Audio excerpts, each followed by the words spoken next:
Hello everybody, here I am today with a game that I've had probably since it came out in 2009. We're talking about Middle-earth Quest by Fantasy Flight Games. This is the German version, and I'm standing up at the moment because otherwise I cannot actually take in all of the board because the board is huge. I never played this game. I unpacked it, I read the rules and I put it away. I was just not interested. I just couldn't get myself to deal with this game, although I love Tolkien games. I've got plenty of Tolkien games, some of which I think are great, some of which I think are just so-so. This one at the moment is in the I think I would love to like it, but I don't think I will category. Now, this game is an asymmetrical game in which one player plays Sauron, who's over here. So there you can see the Tower of Barad-dûr over there, which is where his plots will be hatched. And down here he's got his shadow pool and all of his cards. You know, he's an evil person, just in case you have never read Tolkien, he's the bad guy. And then you've got the players, and down here we've got two of these. We've got Eleanor and Bedivere. Bedivere, if you've ever played the Lord of the Rings LCG by Fantasy Flight Games, she's one of the characters there. I'm not sure about Eleanor, but they are non-Tolkien characters. They have been invented by Fantasy Flight Games. And over here you have, well, you've got plenty of stuff. The game comes with miniatures and I can't find them anymore. I don't know where I put them. I remember not being very interested in them because they were kind of boring and not, well, except maybe for the ring rates. They were pretty cool. But it doesn't really matter because they are way too big to be placed on the board. And when people ask me about games, they quite often, or when people talk about games, they're quite often asking, what is this game like? Or what other game is this game like? And I think this is probably one of the most eclectic games I've ever seen because it is an eclectic combination of Descent, Mansions of Madness, First Edition, The Lord of the Rings, The Wizards, CCG by ICE, Eldritch Horror / Arkham Horror, the Pathfinder Adventure card game. Some of the mechanics are in there. For example, that your cards are your life. And that's essentially just the ones that come to mind when I think about this really quickly. But just being eclectic doesn't make it a bad game, because obviously we all stand on the shoulders of giants, and when you try to invent something new, more often than not, you will end up not inventing anything new, but you will just be reinventing something or just, you know, copying. And of course, plagiarism is the purest form of flattery, because I think somebody else did it so well, why should I do it differently? And of course, when I say plagiarism, that's a mean word, but of course FFG have plagiarized their own games, and Runebound, of course, is in there as well. So let's take a closer look at, and I'm going to go down on my knees, so this may lead to people throwing up during camera movement, but you'll just have to bear with me. So this is a close-up of the map. And this is where Runebound comes in. You can see different symbols here, which are terrain symbols. Now, you use the terrain symbols for movement. So, for example, this one here is a plane symbol. I know it's not really obvious that this is supposed to be planes, but just believe me, it is.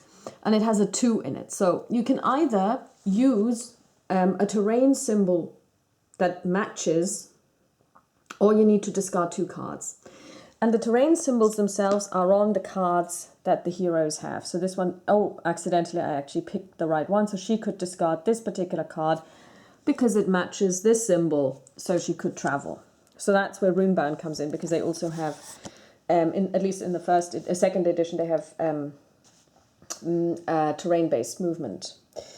You have area-based encounter cards, so that's like Eldritch Horror or Arkham Horror. So these are based on the different areas on the map. You have the havens, which of course stem directly from the Lord of the Rings CCG, where you also have this concept of havens between which or from which you move and where you can heal. You can also heal here in a haven. You also have corruption cards, again a mechanic that you find in the Wizards CCG by ICE. You have heroes, so they are a lot like the heroes you would find in other Fantasy Flight games. They all have one particular ability, so she's a survivalist. If she rests outside of a haven, she can either heal herself or train. They've got different stats, bravery, strength, agility, and wisdom. And on the card, it actually tells you what these stats do, which I really like because you need to remember lots of things. There are lots of rules to this game. It is miniature driven. And the only miniature from the game that I actually have here is this one. It's the Witch King. What else? Yeah, you've got a track up there where you basically count time, and you have 4 time counters. 3 are for Sauron, the ring, his corruption, and the lidless eye, and then you've got the tree, which stands for the 3 peoples, which are our heroes. You've also got a couple of non-player characters, as it were, NPCs that you can encounter. They're all from the book: Sauron, Gandalf, Dain II, Aragorn, Thranduil, Theoden, Denethor, and Boromir. The art, some people are raving about the art. I have to say, I don't think the art is a lot to talk about. Most of it is actually pretty ugly, in my opinion, but that's just my opinion. Other people love it, so, you know, make of this what you will. Some of the art is lovely. So, for example, this here, or this up here, but then you've got these guys here. I mean, that's not the mouth of Sauron. That is not Gothmog. So, you know, I think, again, they may not have... I mean, what I really like are those miniatures, these little symbols that show you the landscape. They are very evocative. I really love them.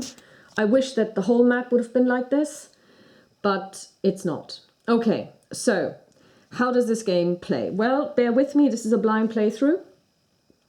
First of all, these guys go away because they don't start the game on the map. And I will now have to put down the camera and put it on a tripod. So this way you will be able to see most of the map, but you will probably not be able to make out any details. But this can't be helped. The map is simply too huge. So... first of all, where do we start? We all start at the very beginning. Like every good tale, you start at the beginning. So everyone is here in the start field. And this field is very, very small. So this, yeah. Okay, so first, each hero gets to draw one of their starting plots. I have not looked at any of them, so I don't know what's in there. So you've got one beginner plot that you need to choose from a number of 2, and then you've got one advanced plot. So first issue with the game, replayability is pretty much not there because, you know, this is, I mean, where I have to say, these are stacks of encounter cards for one region. That's ridiculous. I mean, I would have expected twice that many per region. I would have expected 6 basic and 3 advanced quests for each hero. I have to say that I find this very stingy on the part of FFG, and of course they've never really developed this this game. There are no expansion packs, so this is what you have, and this will never be expanded. I'm pretty sure that they will never ever revisit this game.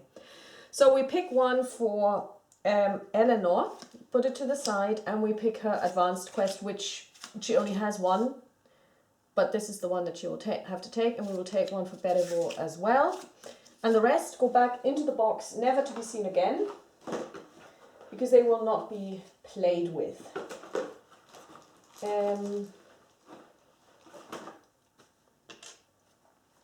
So then we take a look at what they need to do. So let's take a look at Bedivere. Bedivere's beginning quest is spying in Mythland. Bedivere stopped, but she only heard the rushing of the waters of the River Loon. Sorry, I'm trying to translate this as I speak.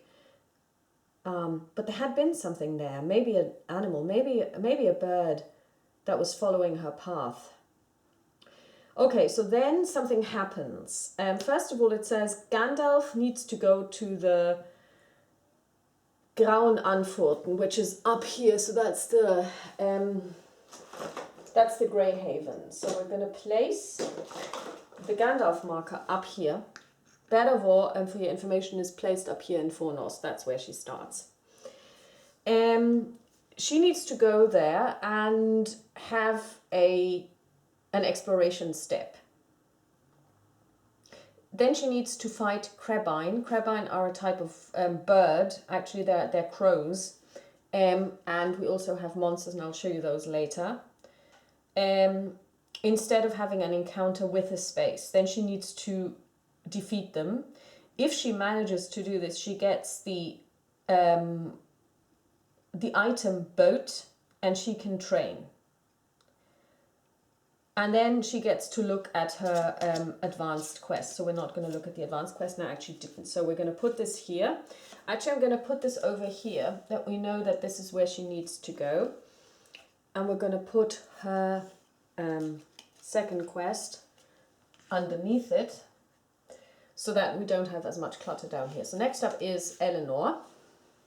And Eleanor's beginning quest is Where the Stars Are Strange.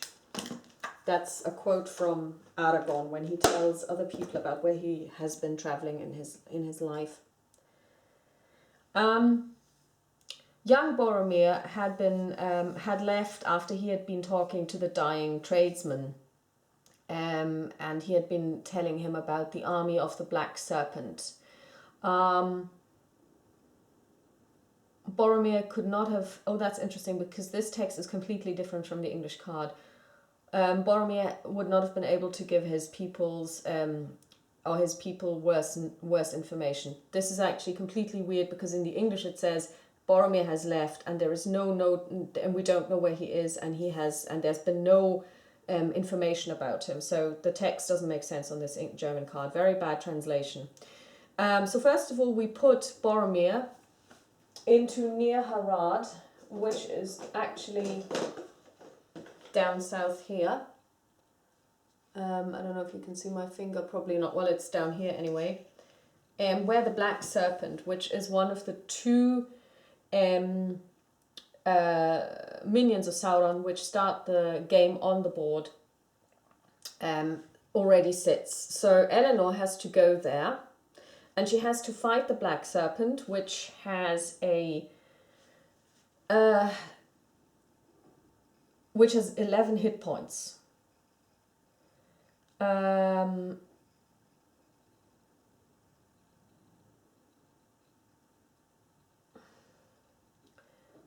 If she manages to win, she gets to train and gets +1 strength.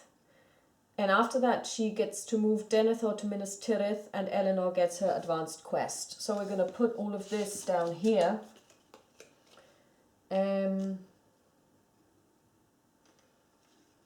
Into Near Harad, that we know that she needs to go there. And then this is our heroes, but of course Sauron gets to do something as well. And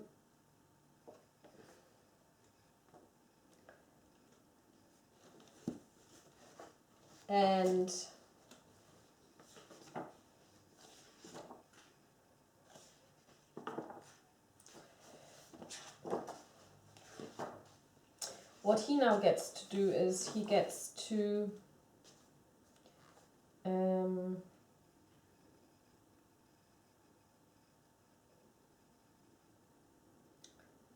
let me see, he gets to take one of the 3 beginning plots. So I haven't looked at them, so they're completely random, but we can also just roll a die. And it's a 6, so he takes the last one. And that is Anfangsplot. So beginning plot is start by putting 2 influence per each shadow hold. So shadow hold is the opposite to a haven. Now I just have to find them. So we put 2 in each. There is one here, Barad-dûr, of course. Then there's one up there, Dol Guldur, where the mouth of Sauron sits. That's the second minion that's already on the board. Then we've got two up there in Mount Gundabad. So you can tell that they are shadow holds because they've got a number on top which denotes the highest amount of influence that can be placed in one of those, and also that basically then let's see, these are the only ones, right? So there's Angmar, but that's not a... Okay, so we've got Gundabad, Dol Guldur and Barad-dûr. So that's the first step done. The second step means we can place, or says we can place 9 influence tokens in the areas around these. We get to draw 3 shadow cards and then take 1, and we get to draw 3 and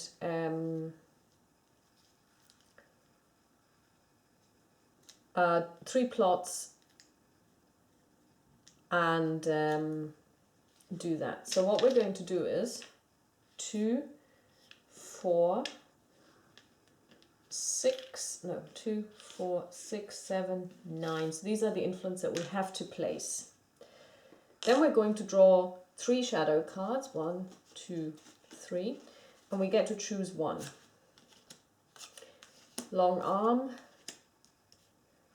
Evil Fog, Terrible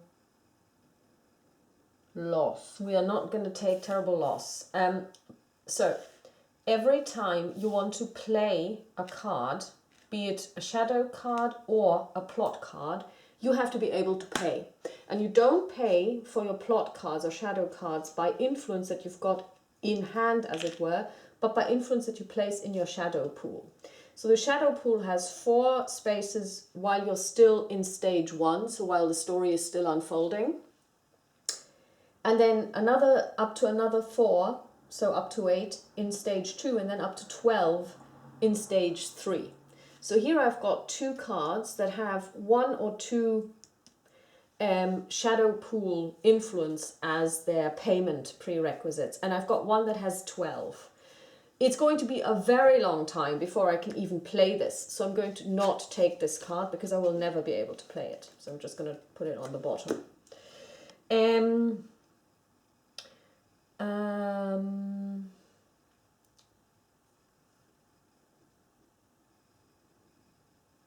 Okay, so this one, an Evil Mist, lets me choose a hero and I can move them into another adjacent spot.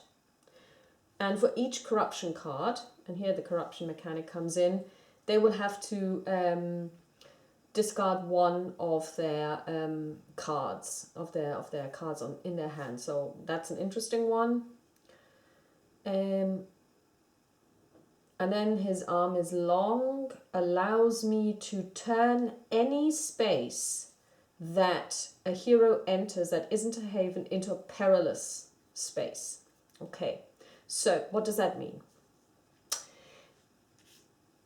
If you have a space that contains influence markers, from a story perspective, those spaces would either contain spies of Sauron, maybe Krebine from Dunland, maybe someone from the south, some evil person from the south, some evil person from the east, some monsters, some, wargs, some orcs, whatever. It depends on the person's wisdom whether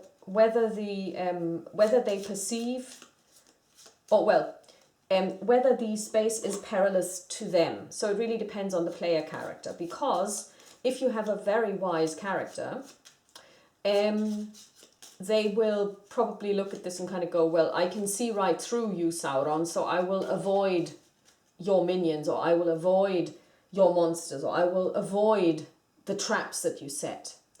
If they are not wise enough. So if their wisdom is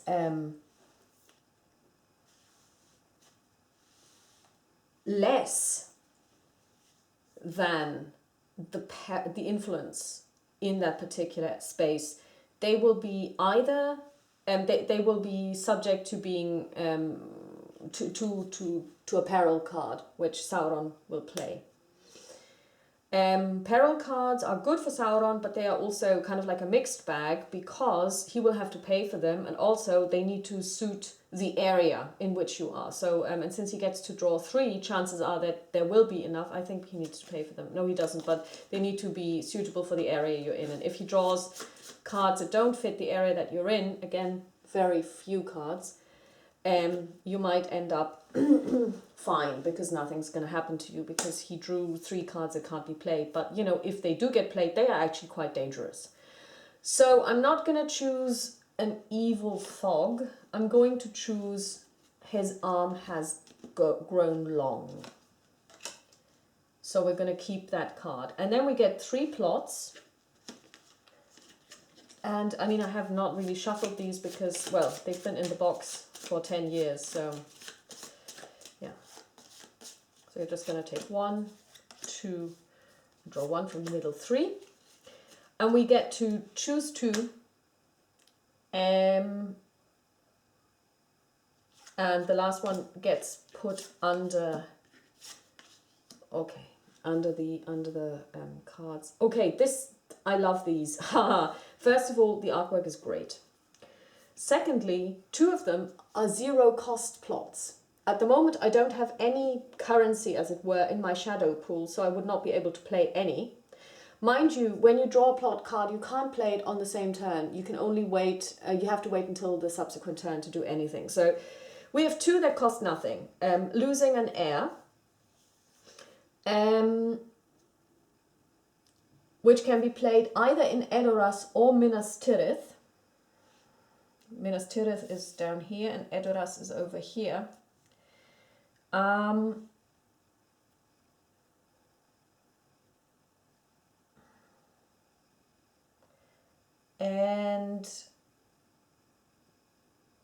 what you need is either 1 monster, and monsters come in the shape of these tokens, or a minion within range 1 of one of these spaces. So if I want to play this in Edoras or Minas Tirith, I will have to have a monster in one of these adjacent spaces or one of the minions, which would be not so difficult because we do have the, and this is just at the beginning when you play the plot. If one of those conditions is later removed, the plot still stays in play. And the other one is Smeagol Escapes. That's in the woodland realm.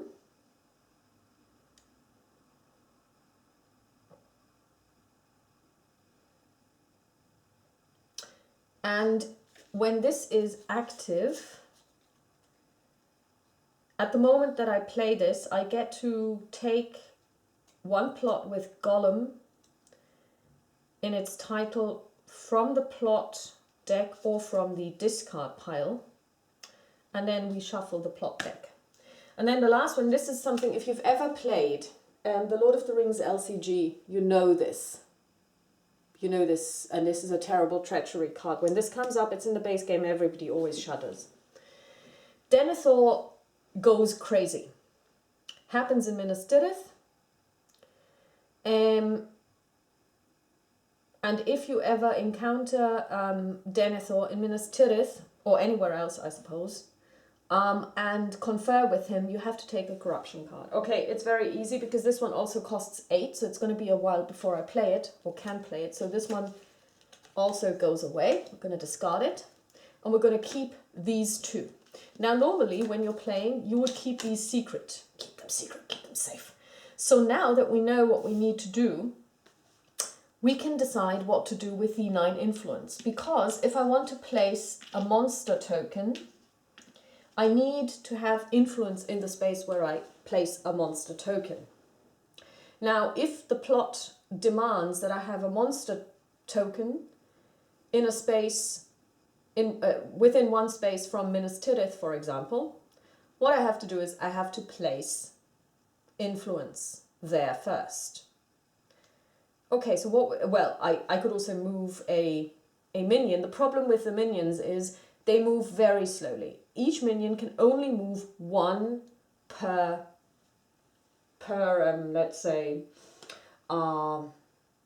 activation phase. And there I have to actually tell them to move. So, and I have to pay for this. Okay, so I like the idea of doing this, and of course the other players wouldn't know what I'm doing. So when I start placing influence, they will not know what I'm trying to do. So what I'm going to do is I'm going to start placing influence. I'm going to start in, and you have to trace influence. It's like tracing a supply line in a war game. You have to place influence on contiguous fields. So I've got a shadow hold here in Dol Guldur, and Edoras is down here, and I would like to place my plot there somehow and at some point. So I will have to place influence in this field or in this. So the easiest way to do this is I'm going to put one here. That's a contiguous line to Dol Guldur.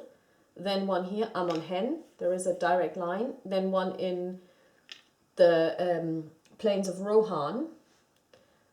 I can't place any here because that's Edoras. And then I can place and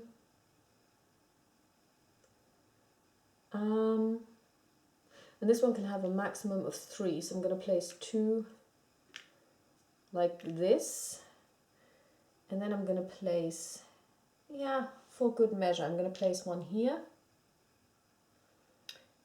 and one here and one here. Okay, good.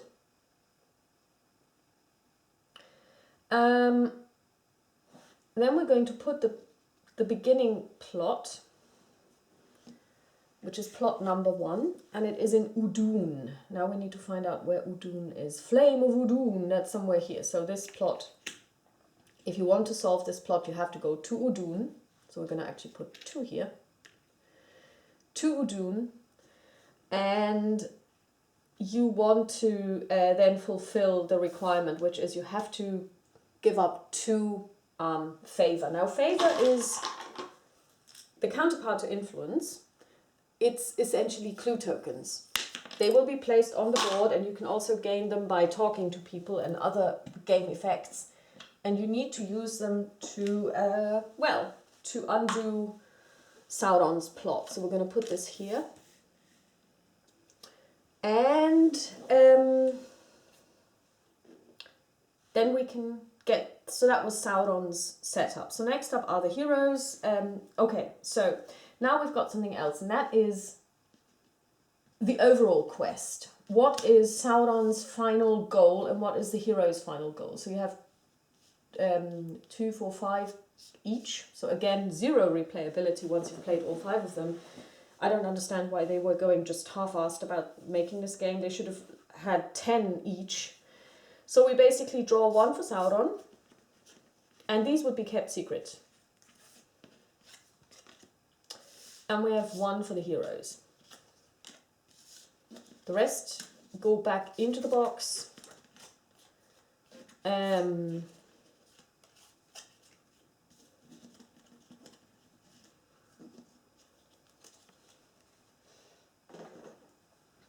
we can look at them. So Sauron, where the shadows lie. Sauron wins when the black marker has reached stage 3. So how does this work? How do you advance those? Well, you advance those through your plots. Now, my first plot actually moves the lidless eye, so that doesn't help me. In all of the plots that I have, only one of them actually moves this one. But, we'll see. And the heroes win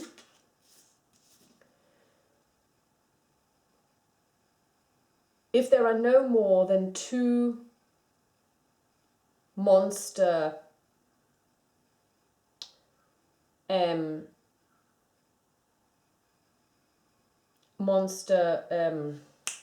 tokens are in play. However,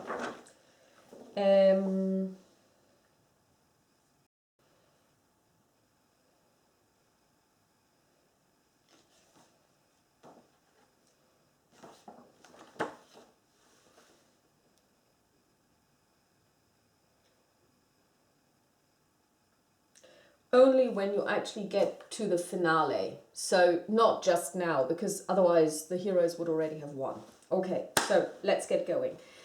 Each hero has to draw a hand of cards, and this is based on their, in German, Tapferkeit. I don't know what the English term is. I'll call it bravery, but I think it's something different. So Eleanor gets 6 cards, 2, 4, 6 cards. Bedivere also draws 6 cards.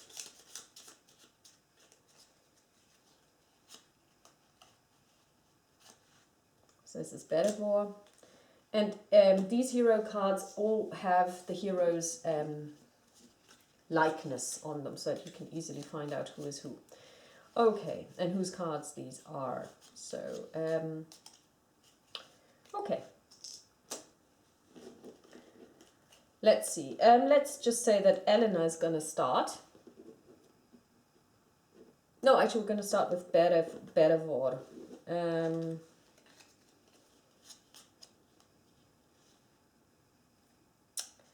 Okay, so first the question is, what are we going to do? In order to foil plot number 1, we need to favor. We have 0 at the moment, so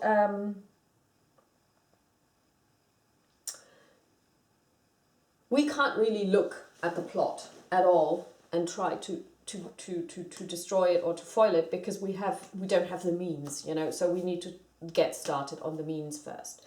So Bedivere is up there. She's very far away from anything, you know, because the plot that has been hatched is down here. And this is information that the players have, so this is not secret. They know where the plot is that they need to solve.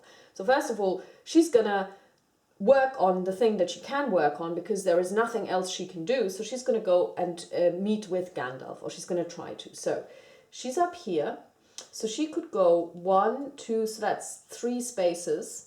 She would need 1 of any card, 2 wood, 1 card, any type card, 1 wood and 1 any. Let's see if she's got the woods. She does. So these also double for your fight cards. So yeah, so she's going to play 1,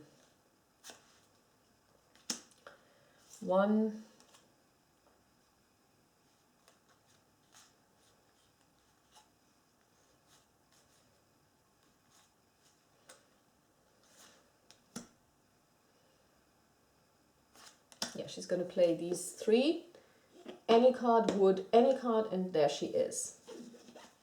So these get into her regeneration pool, so she can get those back. Okay, so she has now, so there was no recuperation phase or regeneration phase because it's the beginning of the turn. There was no ambush because she wasn't in the same space as a monster. And now she needs to, she has engaged in the travel phase, which she has done. There is no, she's now arrived. On her way, there was no fighting involved because there were no monsters here. Also, she never entered into a perilous space, so she basically just moved around freely. So now she is here, and now she can, now she needs to fight the Crabine, because that's part of and parcel of her quest. So we need to find them.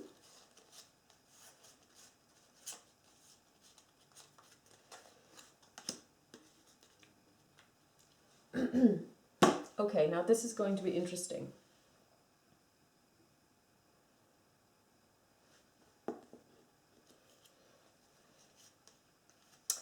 Okay, now how does fighting work? fighting works using cards. So,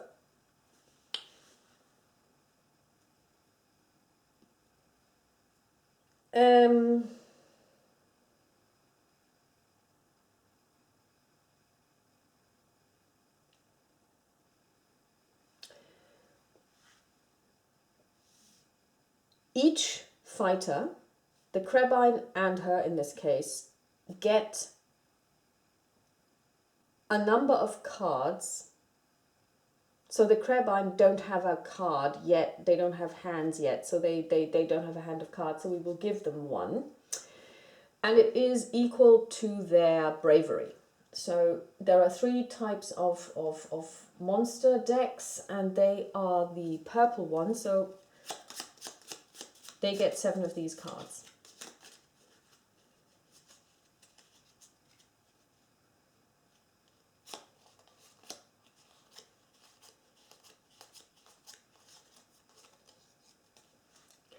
So that's 2, 4, 6, 7. I'm not going to look at them because this is now a change that I have introduced.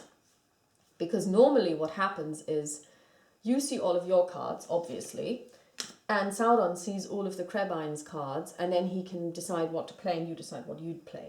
Now she only has 3 cards, so she will draw 2 cards because her agility is 2.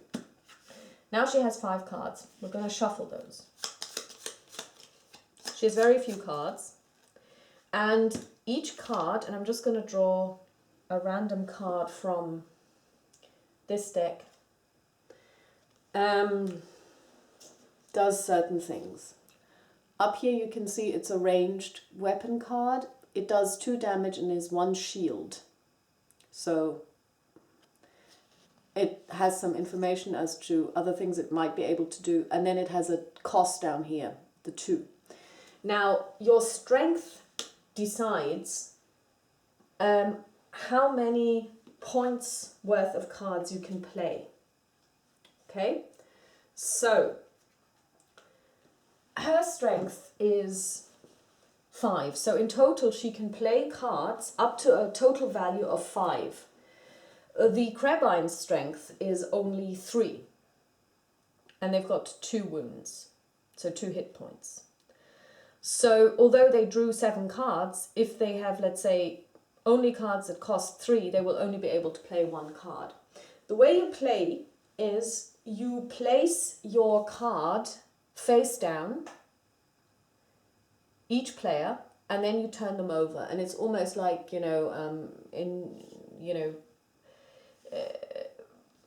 rock, paper, scissors. 1, 2, 3, scissors. And if the other one does better, then they win. Now, of course, for me, the problem is I would know what both sides have. So this is where the one that the thing that I came up with for Last Night on Earth comes in. We will look at initiative. And in this case, it's a draw. Both rolled a 6. Red is, of course, Sauron, so we roll again. And this time it's 3 and 3. So now it's Bedivere actually has the initiative. So what does this mean? If you have the initiative, you get to draw 3 cards. If you don't have the initiative, you only get to draw 2 cards. And you don't get to look at the rest. So 2, 4, 7. So the Crabine get to draw 2 cards, and she gets to draw 3 cards. 1, 2, 3. So she has more of a choice, and she knows she will be able to plan better. So let's take a look at her hand. She has 3 attack for the cost of 3. She can play a total of cost 5. Plus 3. Okay, so that doesn't help. Plus 2 if the person who's fighting you also plays a ranged attack, or okay, so she's going to choose this card because it gives her 1 shield, one attack, which doesn't seem like much, but if the other is also going to play a ranged attack, you get +2. Chances are that this crow will have ranged attack in its hand because the background tells you what kind of fighter this is. Red is melee, blue is ranged. 3, so you have 5 dots in total. So 40% of the cards in this deck will be melee and 60 will be ranged. So chances are that there will be a ranged card in here, or maybe both of them are ranged. So let's take a look. And they are both ranged. Okay.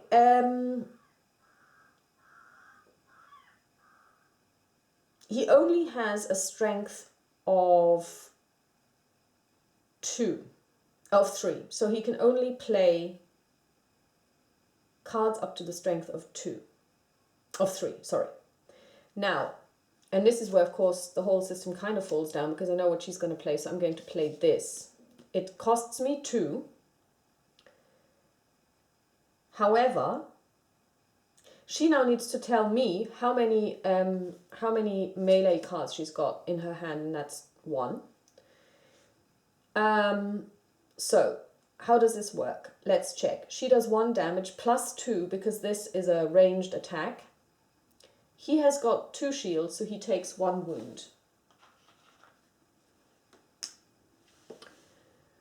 He does 1 damage, but Bedivere has 1 shield, so she takes no damage. So that was the first round. It says here on the card that per each... Oh, no, ignore it. Okay, so next round, she gets to draw up to 3 cards. She can also decide to discard a card if she wants to.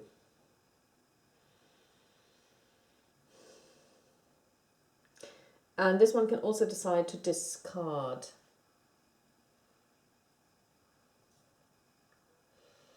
Yeah. It is going to discard and it's going to draw 2 cards. Okay. This one is discarded. We'll just put it away for the moment. And she's just going to also discard. No, she's not going to discard. She's just going to draw. And she gets 2. Okay, so for her it's quite easy. She's going to play this card because it says +3 if your opponent's attack card will be this of the same type as its previous attack card. Now we still believe that of course it will have more than, it will just keep playing ranged combat because that's what it specializes in. And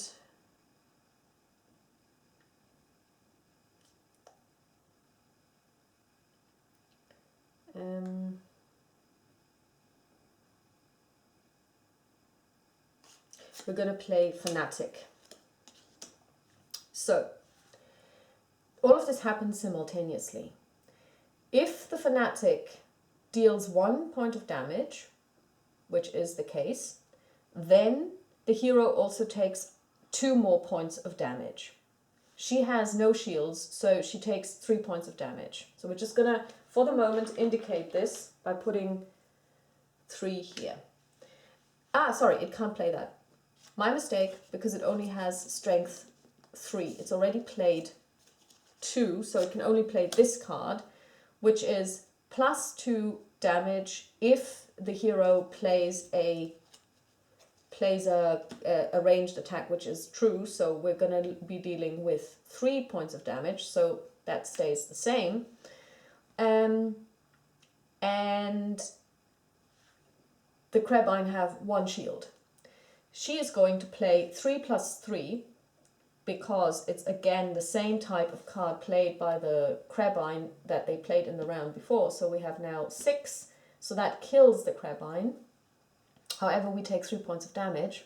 However, in this case we don't take damage, but it says here per damage point that the hero would gain through a ranged attack, Sauron gets 1 influence marker in the area of one of his shadow holes. So we get 3 of these, which is really good. So first of all, the crabine are dead.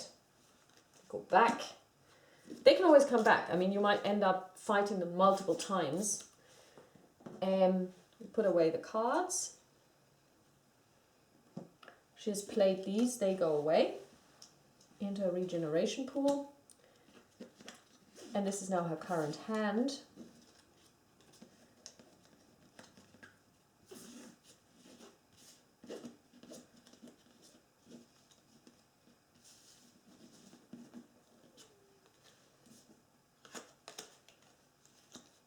And he gets to place 3. And he is going to place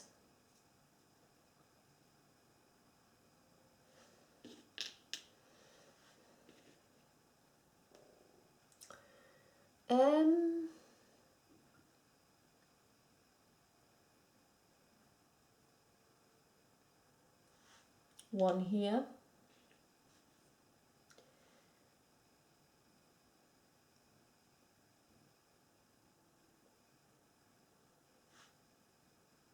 One here and one here. No, and one here. Yeah. Okay. So that was the second part of her quest. And now she now gets to take something, an item, and it's a boat. And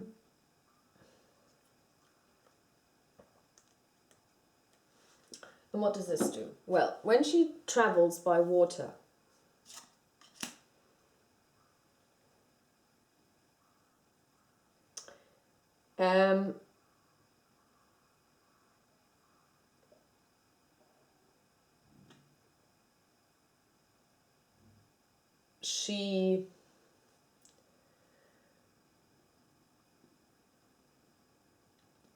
it says here, for example, between Eregion and Tharabad, you can either play 1 plains card or 2 of any type to travel by down the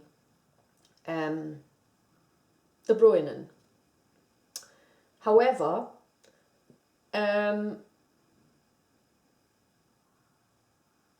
the Grey Flood. However, you could also play 2 cards of any type to travel. With the boat, this is reduced to 1 card of any type. And also, if she plays 3 cards of any type, she can go from the Grey Havens up here down to Belfalas down here, which is super because it means she can traverse all of this in one turn, in one go, for the cost of 3 cards. This is super because it means she can travel away from Fornost or back into the north if she needs to. So she has done this. She also gets to train. And training means she gets to draw a card from this deck, which looks like the normal deck but has no specific person. And we'll just take the top card anyway. So it's just got a star. So this is person agnostic. And it basically is, these cards are better, they are more powerful. Okay, so she takes this card. She has finished her quest. So this goes back into the box, and she also gets to take a look at her advanced quest. And her advanced quest says, "Oh, bones from a dark past, Karn Doom fell into ruin a very long time ago. However, the evil of its old rulers can still be felt. The ground is a wasteland, and the animals that lurk here are unnaturally evil. Go to the ruins of Angmar, which are up here, and And this is a perilous space, regardless of what your wisdom is. This is always a perilous space. Have an encounter there. And then you get 2 favor and 1 + 1 agility. So that's her next quest. Okay. So that's all she can do. Let me just check one thing.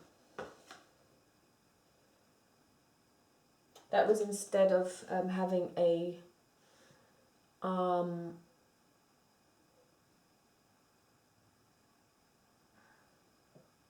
she could have. Okay, sorry. She could also have first, before she had the fight, talk to Gandalf, because that is exploration, and then she would have had the encounter phase, and she would have had to fight them instead of, it says here, fight the Crabine instead of having an encounter. Okay, so basically we have to kind of back up a little. She would have talked to Gandalf first, and Gandalf would have given her +1 wisdom and +2 favor. Okay, so she gets 2 favor for speaking with him, and then she gets +1 wisdom. Now this is something that you may be familiar with if you've ever played. Her wisdom at the moment is 2, is it? Yeah, so she needs to get a 3 there. This is a lot like Runebound, where you also improve your ability scores by 1, incremented by 1, and you get a little token that you put on your hero sheet. Okay, now I have to check, does Gandalf go away?